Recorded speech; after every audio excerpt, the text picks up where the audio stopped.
स्वाधीनता हित धीरता से दूं झुका जगदीश को, मां के चरणों में सुमन सा समर्पण कर दूं शीश को। नमस्कार दोस्तों, मैं धीरज कौशल आप सभी का स्वागत करता हूं डेडिकेशन हब के इस उत्तराखंड विभूति सीरीज में। जैसा कि आप जानते हैं, इस सीरीज में मैं आपको उत्तराखंड से संबंधित उन तमाम व्यक्तियों की जानकारी देता हूं जिन्होंने उत्तराखंड का नाम अपने त्याग, बलिदान एवं समर्पण से राष्ट्रीय एवं अंतर्राष्ट्रीय स्तर पर रोशन किया। तो आइए आज जानते हैं, तुम मुझे तोड़ सकते हो लेकिन मोड़ नहीं सकते का उद्घोष करने वाले अमर शहीद श्रीदेव सुमन जी के बारे में। वही श्रीदेव सुमन जिनका जन्म टिहरी के छोटे से गांव जौल में हुआ था, लेकिन इन्होंने राजा के सिंहासन की जड़ें उखाड़ दी थी। वही श्रीदेव सुमन जिन्होंने गर्दे सेवा संघ और टिहरी राज्य प्रजा मंडल की स्थापना की थी। वही श्रीदेव सुमन जिन्होंने राजशाही की तानाशाही के खिलाफ 3 मई 1944 से 25 जुलाई 1944 तक 84 दिन का ऐतिहासिक आमरण अनशन किया। वही श्रीदेव सुमन जिन्होंने टिहरी राज्य की प्रजा के लिए, टिहरी राज्य के प्रजा के नागरिक अधिकारों के लिए मात्र 29 वर्ष की अल्पायु में अपने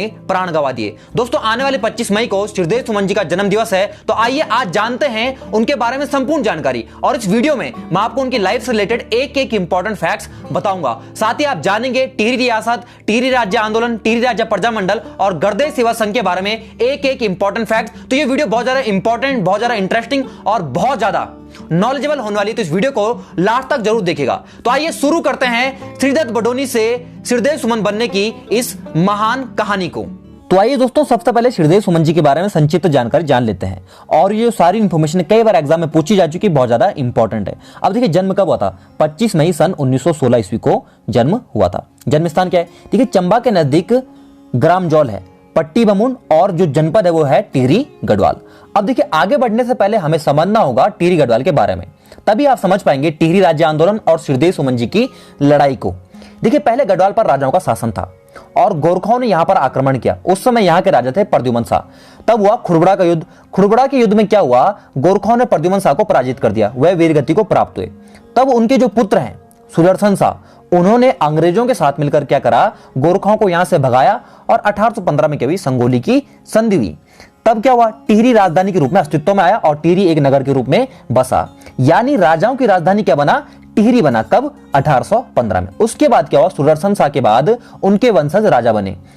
सुदर्शन शाह हो गए, भवानी शाह हो गए, प्रताप शाह, कीर्ति शाह, नरेंद्र शाह और मानवेंद्र शाह, ये लोग क्या बने? राजा बने।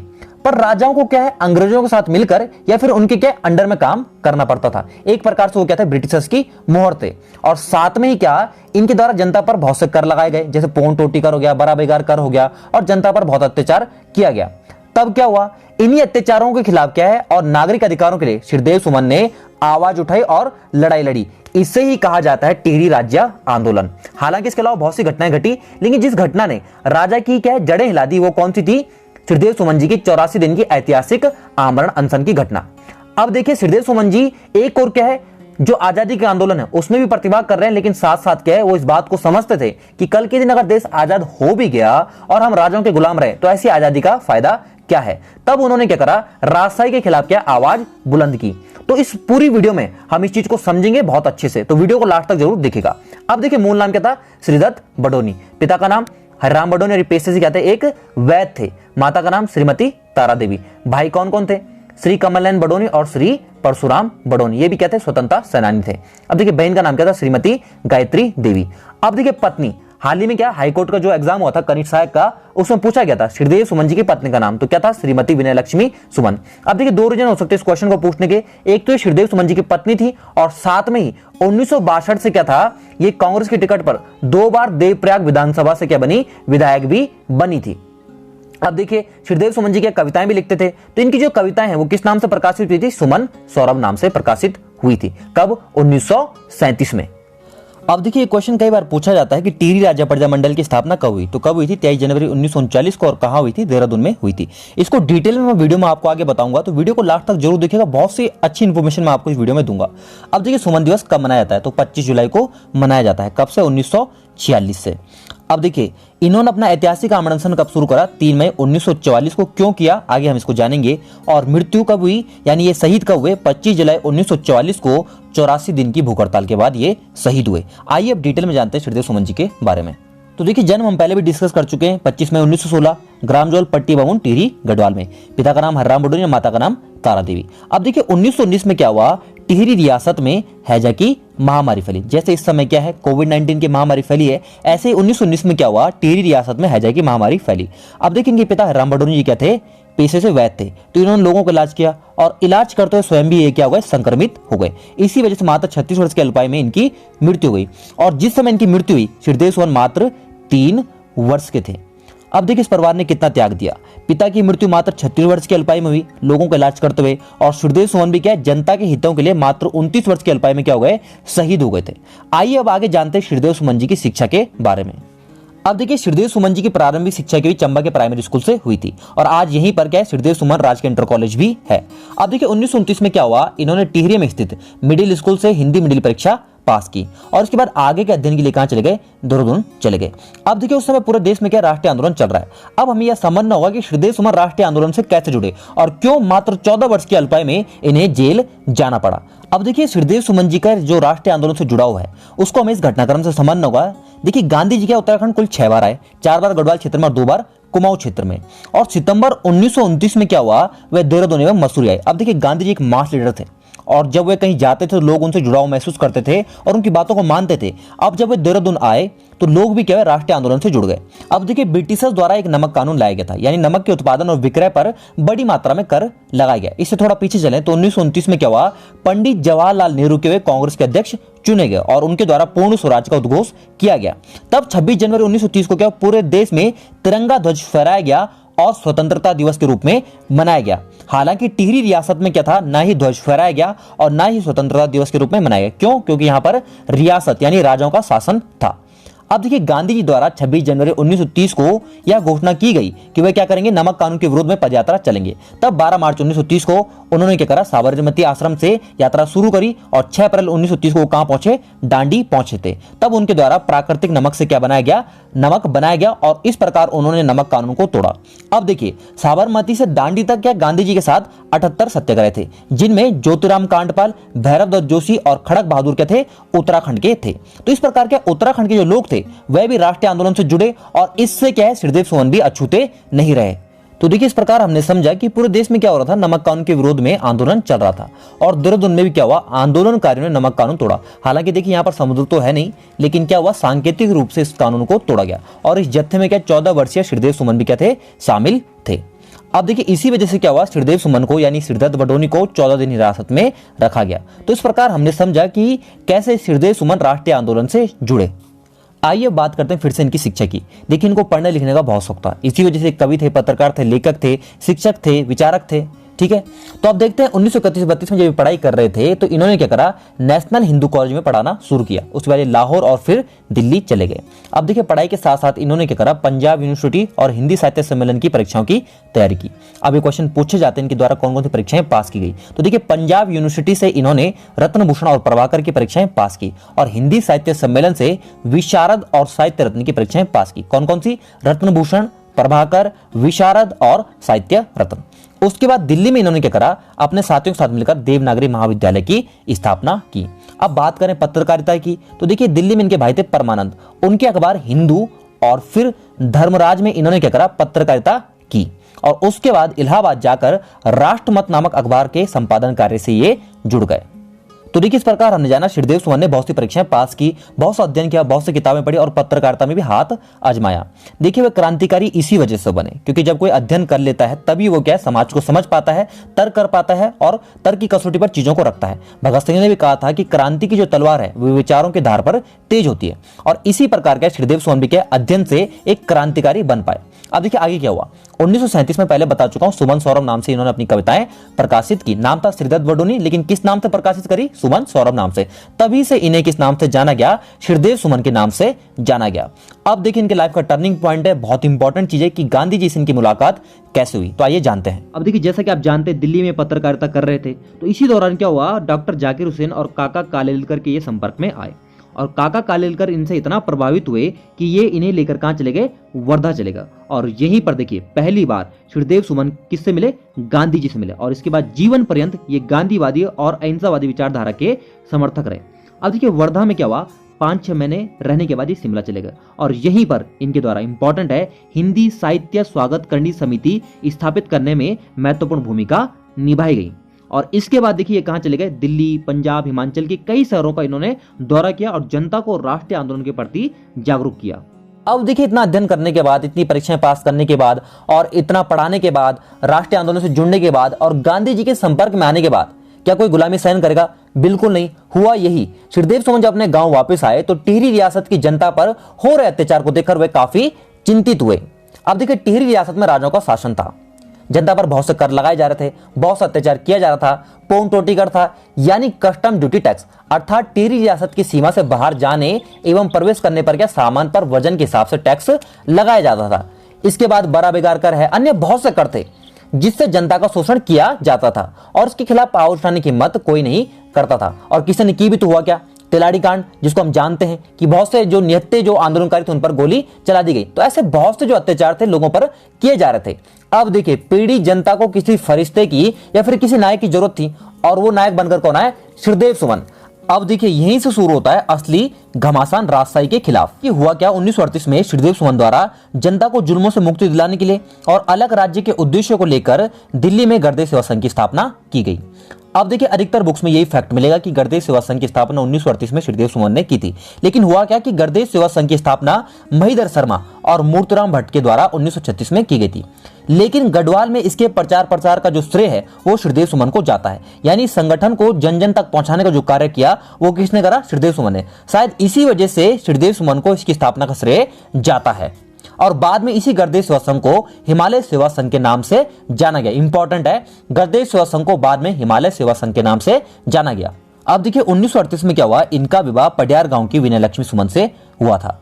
अब देखिए कम पढ़ी लिखी थी लेकिन श्रीदेव सुमन ने इनको आगे पढ़ाया लिखाया और इनको हरिद्वार कनखल में प्रवेश भी दिलाया ताकि ये अध्ययन कर सके।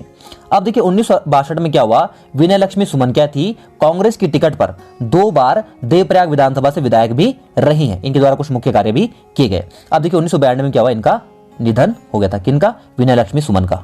अब देखिए 1938 में इनके जीवन में और क्या क्या घटा। देखिए 5-6 मई 1938 को क्या हुआ, श्रीनगर गढ़वाल में कांग्रेस का जिला राजनीतिक सम्मेलन हुआ जिसमें पंडित जवाहरलाल नेहरू और विजय लक्ष्मी पंडित आदि नेताओं ने भाग लिया था। अब देखिए ये जो आयोजन हुआ, इस आयोजन समिति का अध्यक्ष कौन थे? प्रताप सिंह नेगी जी थे।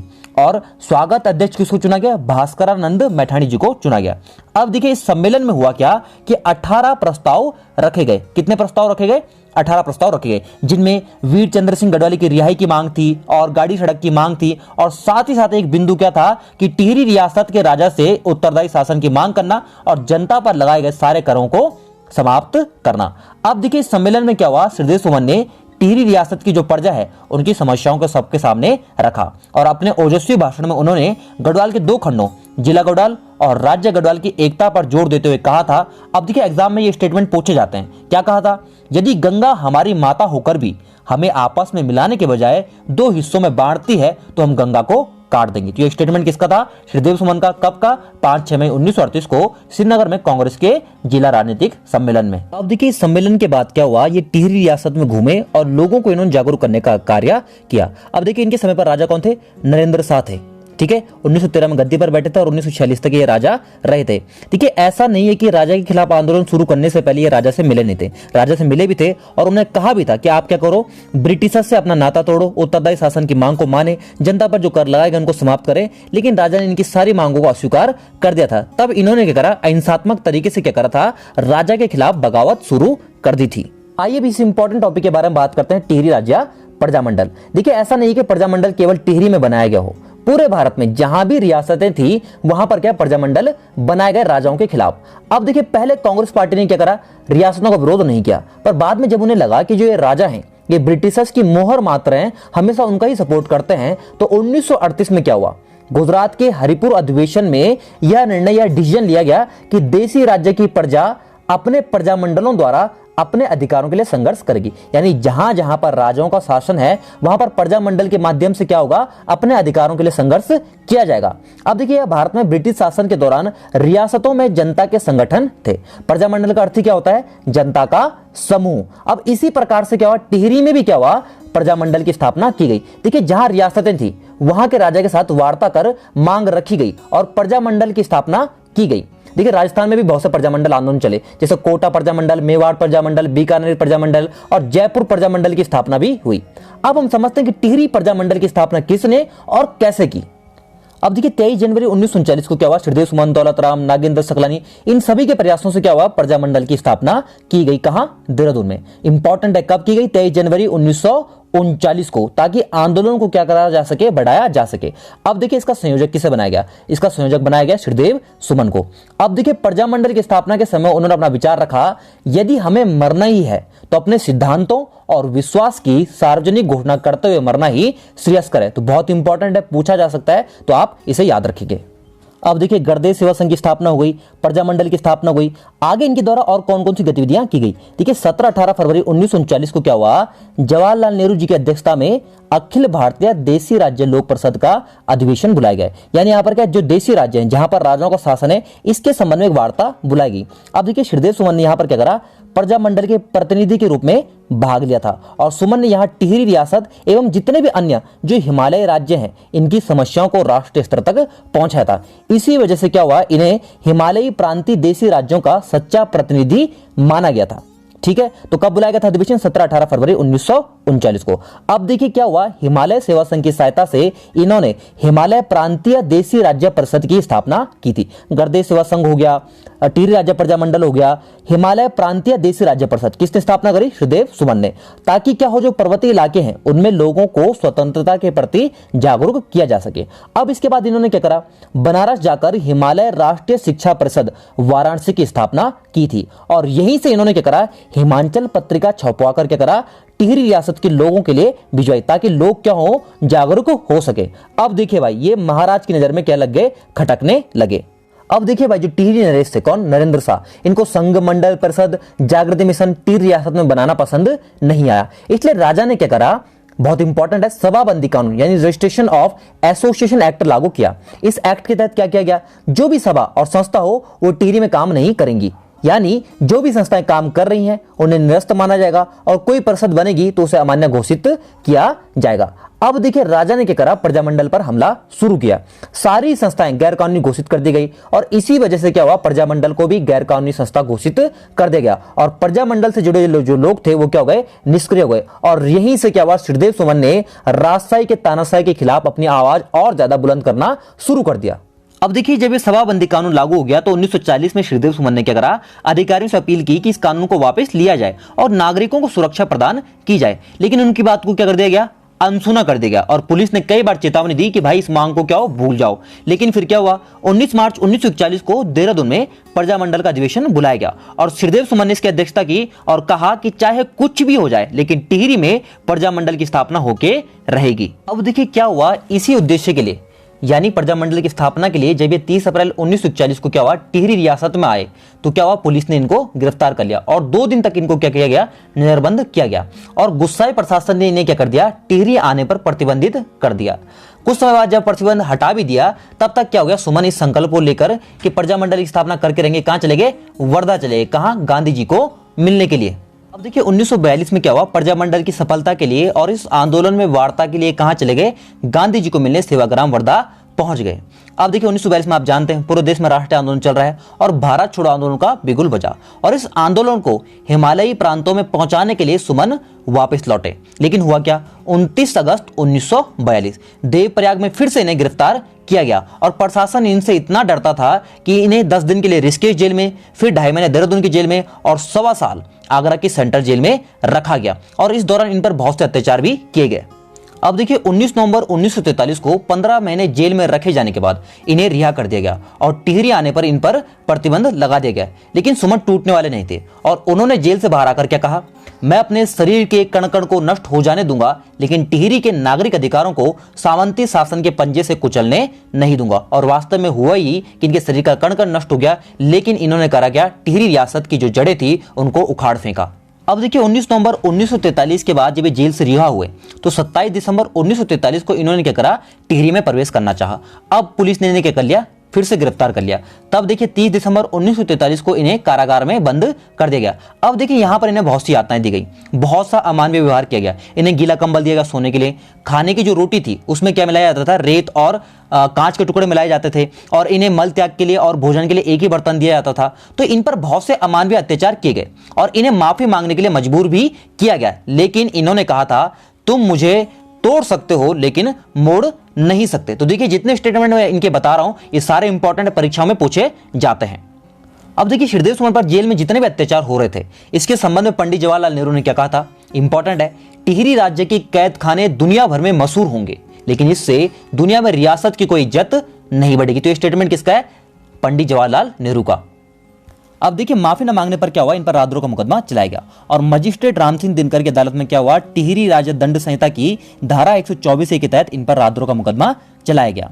अब देखिए 21 फरवरी 1944 इंपॉर्टेंट है, इस दिन क्या हुआ, इन पर आरोप लगाया गया और निर्णय लिया गया। आरोप क्या लगाया गया, राजा के खिलाफ घृणा द्वेष विद्रोह फैलाने का आरोप लगाया गया। निर्णय क्या लिया गया, 2 साल की सजा और 200 रुपए का जुर्माना इन पर लगाया गया। अब देखिए इनको टिहरी की जेल में वार्ड नंबर 8 में रखा गया। उसके बाद प्रजामंडल को गैर कानूनी घोषित कर दिया गया और उस पर प्रतिबंध लगा दिया गया और इन्हें क्या किसी भी सरकारी वकील को इनके केस की पैरवी करने की अनुमति नहीं दी गई। तब इन्होंने क्या करा, अपनी केस की पैरवी खुद करते हुए कहा था, मैं इस बात को स्वीकार करता हूं कि जहां मैं अपने भारत देश के लिए पूर्ण स्वाधीनता के ध्येय में विश्वास करता हूं, वहीं टिहरी राज्य में मेरा और प्रजामंडल का उद्देश्य वैध और शांतिपूर्ण उपायों से महाराज की छत्रछाया में उत्तरदायी शासन प्राप्त करना और सेवा के शासनों द्वारा राज्य की सामाजिक आर्थिक तथा सब प्रकार की उन्नति करना है। अब देखिए इंपॉर्टेंट लाइन क्या है कि हाँ, मैंने राजा की भावनाओं के विरुद्ध काले कानूनों और कार्यों की आवश्यक आलोचना की है और मैं इसे प्रजा का जन्मसिद्ध अधिकार समझता हूं। अब देखिए इसके बाद भी क्या हुआ, इन पर आरोप लगाए गए और झूठे मुकदमे इन पर चलाए गए। आप जानते हैं क्या हुआ, 2 साल की सजा हुई थी। तब इन्होंने क्या कहा था, सत्य और अहिंसा के सिद्धांत पर विश्वास होने के कारण मैं किसी के प्रति घृणा द्वेष या विद्रोह का भाव नहीं रखता। अब आप जानते हैं गांधीवादी विचारधारा के समर्थक थे, अहिंसात्मक विचारधारा के समर्थक थे, इसलिए इन्होंने क्या कहा कि मैं किसी के प्रति घृणा द्वेष या विद्रोह का भाव नहीं रखता।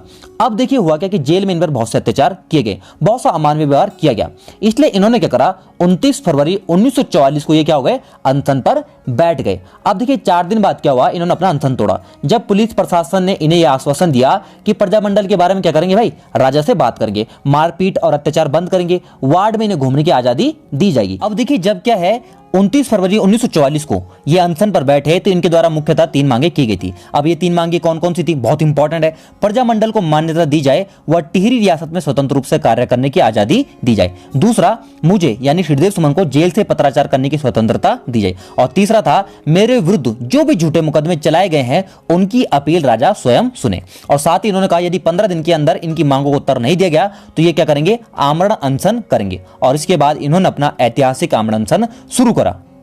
अब देखिए इंतजार करते करते जब क्या हुआ, कोई जवाब नहीं आया तो 3 मई 1944 बहुत इंपॉर्टेंट है, इन्होंने क्या कर दिया, अपना ऐतिहासिक आमरण अनशन प्रारंभ कर दिया। अब देखिए इन पे बहुत से अत्याचार किए गए। टिहरी की जनता में क्या हुआ, राजा के प्रति गुस्सा पनपने लगा।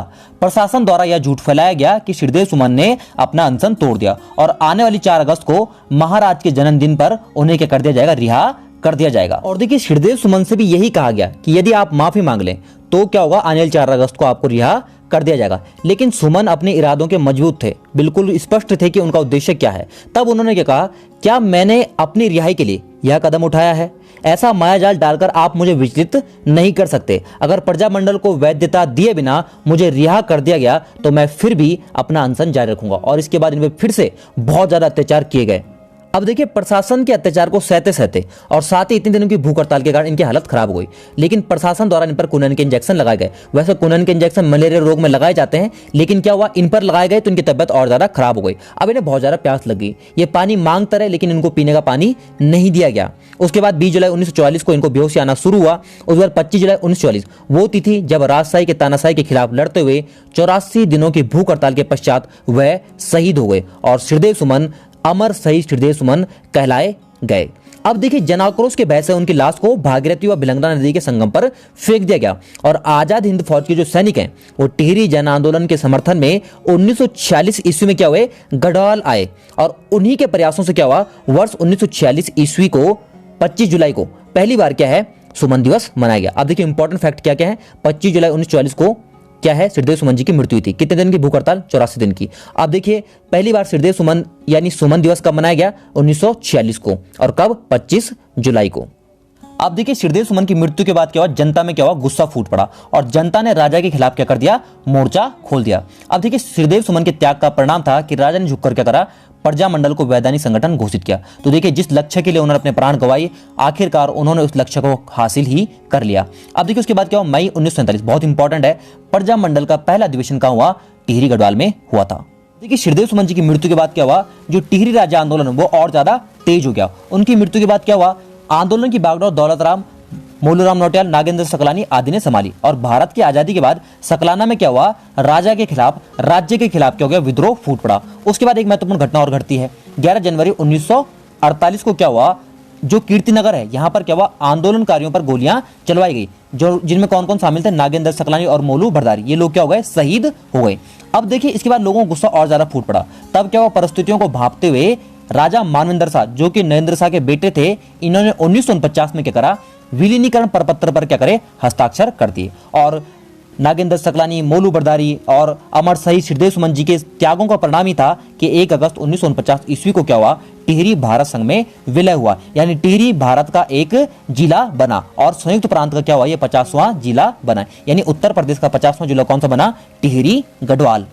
तो आइए दोस्तों अंत में कुछ अन्य महत्वपूर्ण फैक्ट जान लेते हैं। देखिए टिहरी झील का जो जलाशय है इसका नाम क्या है, सुमन सागर है। अब देखिए श्रीदेव सुमन जो विश्वविद्यालय है, ठीक है, कहां पर, बादशाही हॉल में, इसका नाम किसके नाम पर रखा गया है, अमर शहीद श्रीदेव सुमन जी के नाम पर रखा गया है। देखिए टिहरी स्थित गढ़वाल विश्वविद्यालय के परिसर को अलग कर 2010 में किसका नाम दिया गया, दीनदयाल विश्वविद्यालय का नाम दिया गया था और 2012 में दीनदयाल से नाम बदलकर क्या कर दिया गया, श्रीदेव सुमन विश्वविद्यालय कर दिया गया। तो श्रीदेव सुमन विश्वविद्यालय का पहला नाम क्या था, दीनदयाल विश्वविद्यालय था और ये पहले क्या था, गढ़वाल विश्वविद्यालय का एक कैंपस था और 2012 में इसका नाम क्या करा गया, श्रीदेव सुमन विश्वविद्यालय कर दिया गया। तो दोस्तों इस प्रकार आज हमने श्रीदेव सुमन जी की संपूर्ण जीवनी को जाना और उनके द्वारा चलाए गए संपूर्ण आंदोलन, टिहरी राज्य प्रजामंडल आंदोलन, टिहरी राज्य आंदोलन के बारे में हमने संपूर्ण जानकारी ली। उम्मीद है आपको यह वीडियो पसंद आई होगी। अगर पसंद आए तो लाइक जरूर करना और कमेंट करके जरूर बताना कि श्रीदेव सुमन जी की यह जीवनी आपको कैसे लगी और इस वीडियो को ज्यादा से ज्यादा शेयर जरूर कीजिएगा और चैनल पर नए हैं तो चैनल को करें सब्सक्राइब और बेल आइकन जरूर दबाएं। जय हिंद, जय भारत, जय उत्तराखंड, जय अमर शहीद श्रीदेव सुमन। बहुत बहुत धन्यवाद।